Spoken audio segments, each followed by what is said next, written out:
we got it started, loaded in the trailer last night, ready to go. We're here at Milan, get some testing in. I mean, we're only a couple days before drag week, but we got it done and together. Now we gotta see if it's truly ready to go.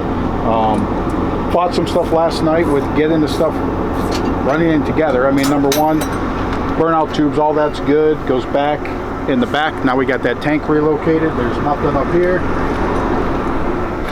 Empty spot where that was, because now everything's going to the back. You got both valve covers going to the back. You got the oil breather going to the back. So all good. So thanks, man. That's all good, but we had two things happen. One is the oil pressure sensor was all plugged in here, and we weren't getting any oil pressure when we were trying to prime the engine before we fired it the first time.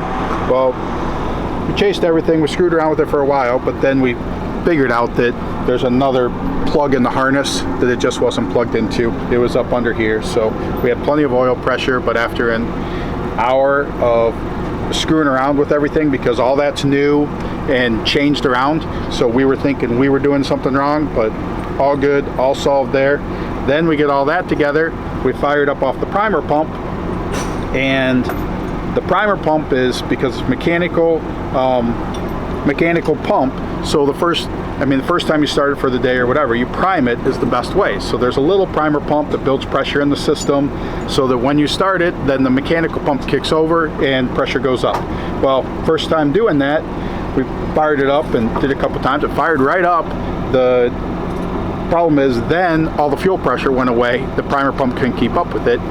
So figured that out, that we actually had the pump, because we went to the spare pump and sent the original pump in to go get rebuilt at Aeromotive. Well, we actually had it hooked, we had everything plumbed backwards. So when we had it plumbed backwards, what it was doing is, as soon as the engine would start to turn over, it would suck the fuel out of the fuel rails and throw it back into the tank. So you'll say a simple mistake, easy fix, but you got to take all that apart again and change everything and put it around the other way, so you lose another hour and a half. And then, but finally got it fired up last night, all good, loaded in the trailer.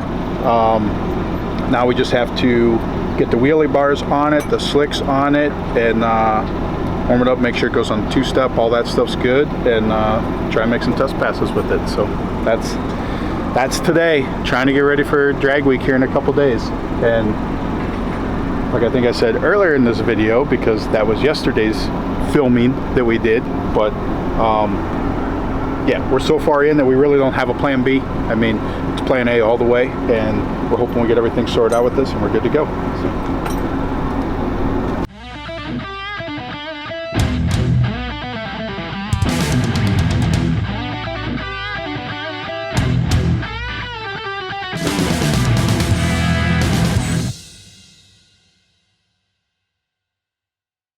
This is all back together, painted, tubs back in, everything's back together, wiring.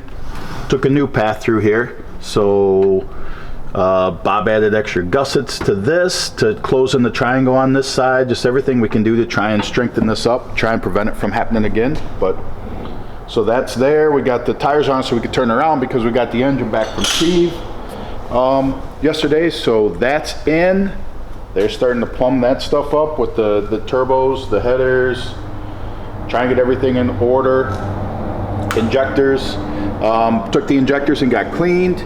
We actually had no issues with the injectors whatsoever, but we had two of them that you'll see in this video right here, but like two of them that actually they were leaking kind of more than they should have been. So we actually have some new Fuel Tech injectors, a couple of them, about 4 of them coming in today, and we got 2 that we're going to swap out. We're going to actually send those other 2 to Fuel Tech to see, because not sure, like, they flowed everything correctly, but they were leaking when they weren't powered on, and not sure if there's some debris in there or not. And once again, I mean, that's why preventive maintenance is so important, because we didn't have any problems with them. It was just, hey, if we got everything apart, let's go ahead and go through them so that we can get them right. But as told you guys about getting the fuel system in place, and I mean, there's stuff that's got to be done with this, with the other coolers, so trying to get that to a point to where Bob can do the mock-up on how to put those new coolers in.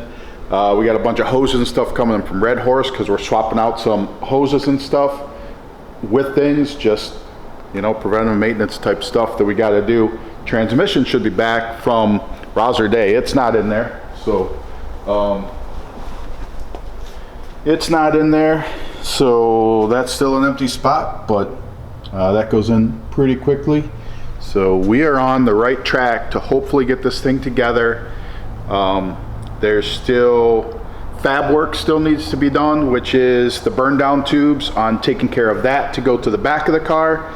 That tank Bob has all cut apart in the back, and whether or not, I mean, that's actually Bob came up with the option of possibly just eliminating that, and that we just send everything to the back of the car and he builds a tank for the back. So that may be what we do, but we got to get everything. I mean, it just sucks because you look at everything before you take it apart. You say, this is where we're going to do stuff at. And then you say, shit, we need to wait to put everything back together to then see if we can do what we want to do with it. So those are the goals with that part of it. So we'll continue working on that stuff today and try and get this thing running to go test prior to drag week. That's the intention. So, and I know with the chassis moving around, and there were some comments you guys had on there about how much flex or anything there was there, if that's going to mess with the suspension tuning.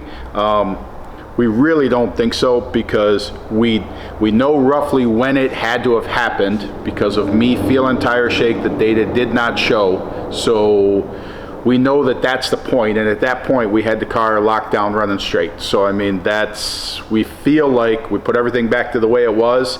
Very minor tweaking we're gonna have to do to make sure the car's running straight, to get out there and test it, because we're not going to like screw around. I mean, we're going to go fast, and that's the intention with it. Yeah, so that's everything we're working towards. So we'll get you updated once we get some more of this stuff back together, and hopefully the video you're watching will end with some track time. That's the goal. So there you go. All right, here's what currently the puke tank looks like. All cut apart because we were eliminating this to send hoses to the back, and then we knew that we didn't need it to be as big, so Bob has already cut that and cleaned that up to make it a smaller tank, that whether we get rid of these fittings and add new fittings up here and then a chamber in here. But right now it's on the back burner till we get all the rest of that stuff done, and then we'll see what the puke tank ends up looking like, or will there even be one? The world will know soon.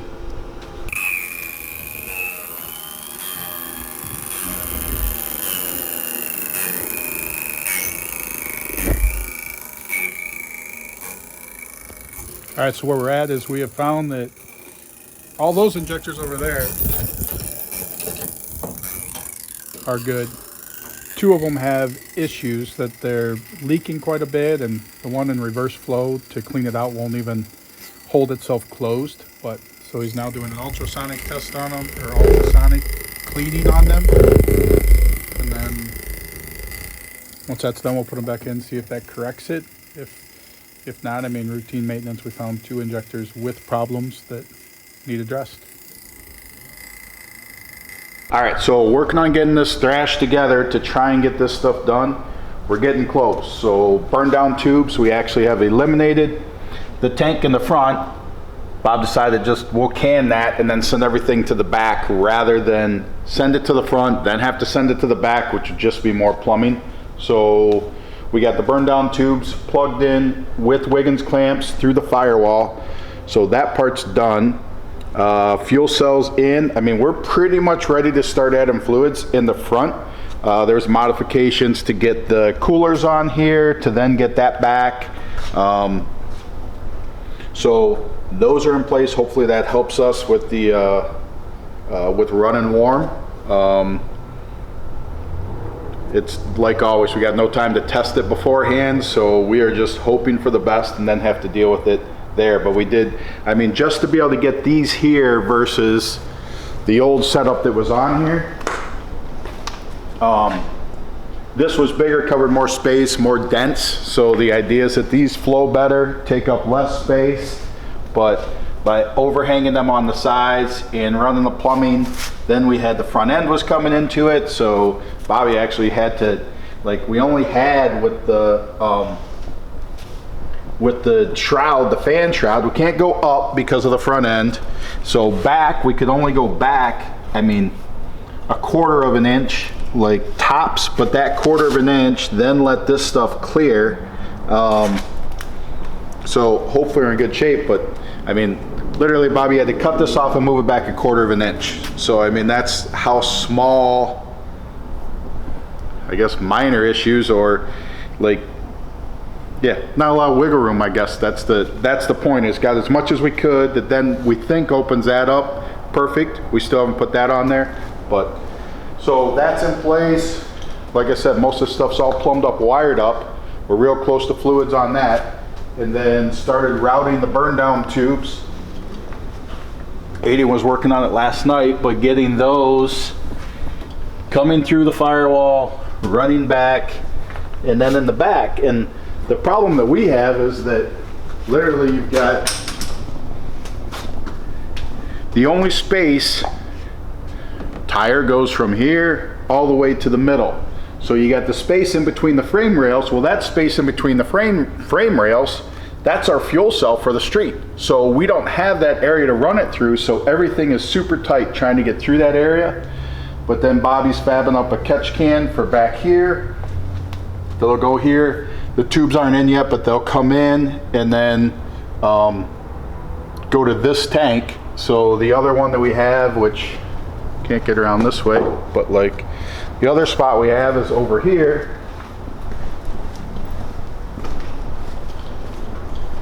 Because we got the two burn down tubes off of the valve covers going. The other one is on the dry sump tank vent.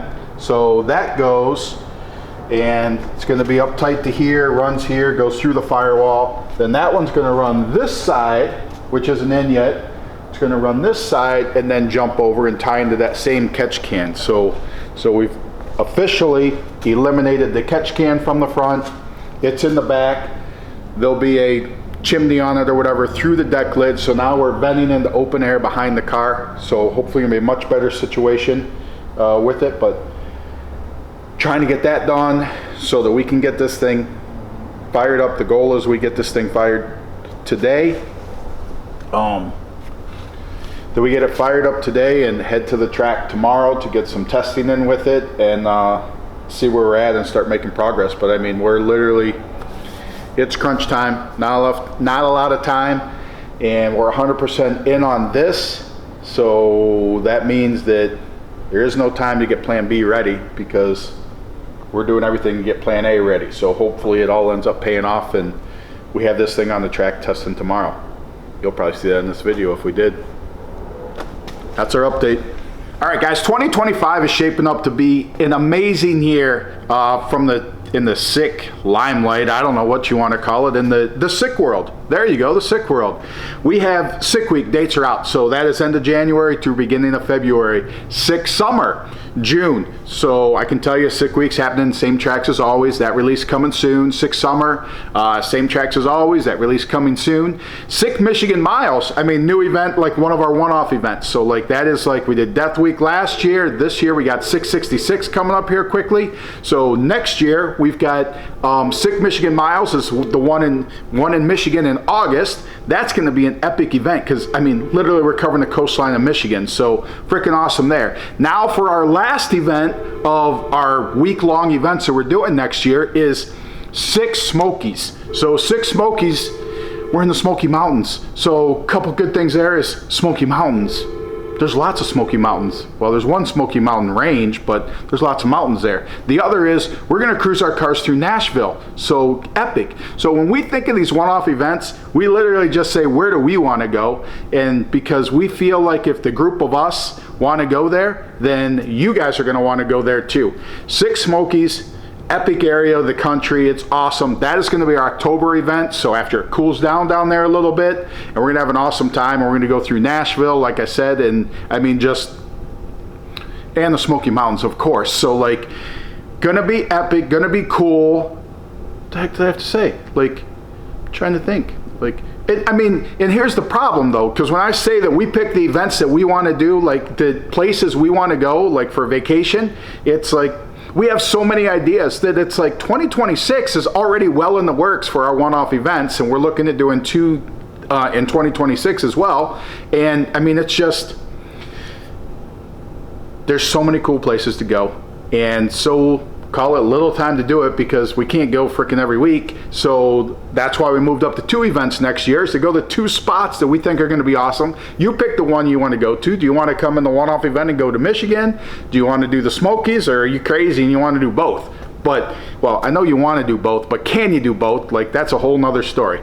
So, the heck, I had something I was going with. Like, because Sick Nor'easter, we talked about it, and I really wanted to do the Northeast next year and get up there in Maine and everything, but, you know, it just didn't work out. I mean, we have to work with so many tracks to try and get everything organized, and sometimes tracks just don't call you back, and you do what you can to try and get it to happen, and then you have to give up and move on. So that is our next year: Sick Week, Sick Summer, Sick Michigan Miles, and Sick Smokies. So it's going to be awesome.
Those are brand new throttle bodies, so.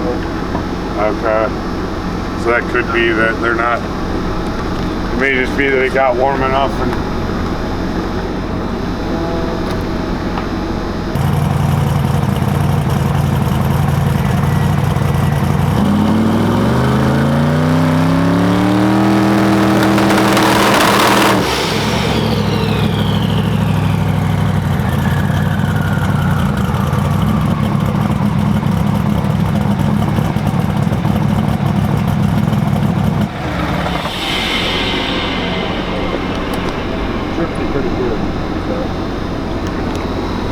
it actually drips worse when you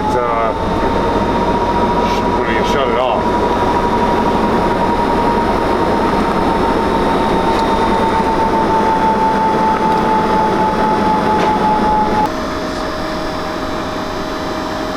It's usually the way it works, though. For sure. And then you have to take it apart and go back together. It's fucking.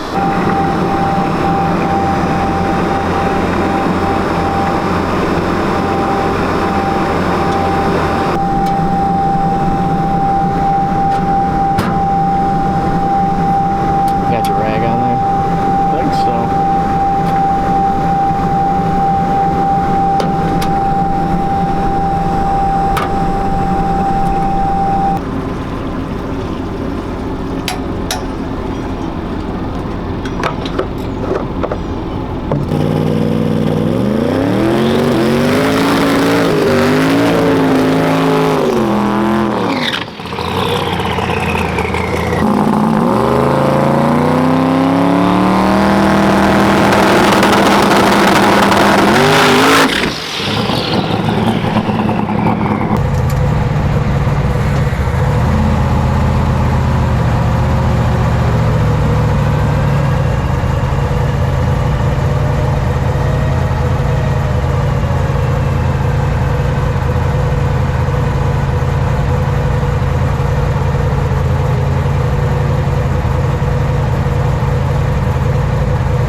I'm like, I hope they saw that shake, because like I had to let up because I couldn't see. My visor was vibrating so bad it was blurring all my vision.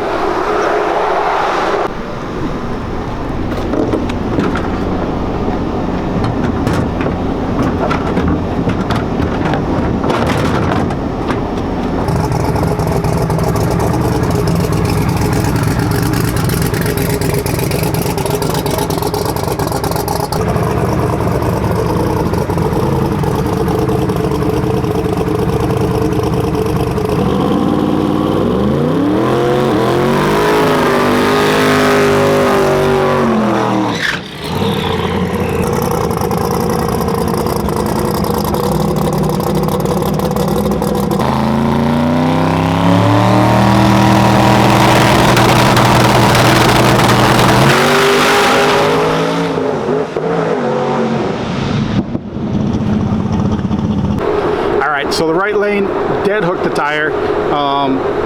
you saw there, and then whatever, same thing. I mean, it was just so we try to get it off the line and just whatever, dead hook back. So we went to the left lane that they're calling no prep, but I mean, there's still lots of stuff down there. I mean, it's basically a radial prep in the right lane. Left lane finally was then able to get it off the line, and it was going right, so not staying in the groove. I mean, this was our big thing that we figured would be the case because the chassis was moving before it broke. So, I mean, we know roughly when it broke, but prior to that, it had to be moving more than it should have, and we had the car going dead straight, so now it went to the right. Now, granted, I was only in it for a very short period of time, because I was anticipating the worst, I guess, but I was in it long enough that it was definitely going to the right. So we're going to take the passenger tire off and make a bar adjustment on it. And I mean, this is what, like I said, this is what we figured would happen with the chassis. Is now that the chassis is more rigid, now we got to sort the car back out again to get the thing aimed straight. So that's what we're going to work on, try and get that. We obviously have that oil leak that we're messing with, but like just trying to get some launches to get the car to go straight at the hit, and then we can call that a successful day, I guess. I mean, it's not what we wanted, but we've learned a lot today already. So there you go.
So the Swede says he is coming to Drag Week to kick everybody's ass. Volvo's going to be there, right? No. It's in Michigan No. for a lot of it. No. You're in Michigan. Like, even though you speak with that accent, that's not a Michigan accent, but you are a Michigander, so. Kind of, yeah. No, it's retired for now. He said there's not enough money in it, so he's pulled in over $50,000 so far this year just grudge racing, and like he doesn't think that there's kind of that pot at Drag Week that he can keep betting everybody to do it. So right? Yeah, no, it ain't worth it. So, well, if we make it, we will miss you there. But so we got called today. We did get it to leave straight. Problem with it is that oil leak is just getting worse, and it is basically spraying it everywhere. So we know it's going under the tire a little bit. The other is that the front pod or whatever on the oil pump is the evacuation for the turbos. So what I believe is that it's sucking air when it's going, and with that going, it is not pulling from the turbos as well as it should be. So therefore the turbos aren't getting evacuated. So there's a lot of oil in there, and it's just not a good thing, I guess. Of the goals that we have, one of them was to get the car to leave straight, so we did get that part to happen. So I mean, we'll call that a minor win, but I mean, we got to get this back to the shop. Peterson, Wade Moon at Peterson, he is the man, but he's overnighting us a rebuild kit, because we used our last rebuild kit to basically go through that, make sure it was all good, and something must happen with the front O-ring, and so we're going to have to pull that out tonight or tomorrow, and then hope that we can do something to find somewhere to test or try and go, because we are not in. We have made this much progress when we needed to make this much progress to be ready to go in a couple days. So we aren't making this drama up. This literally is just the drama of our life, it seems. So we're gonna get this loaded, get back to the shop. What we got?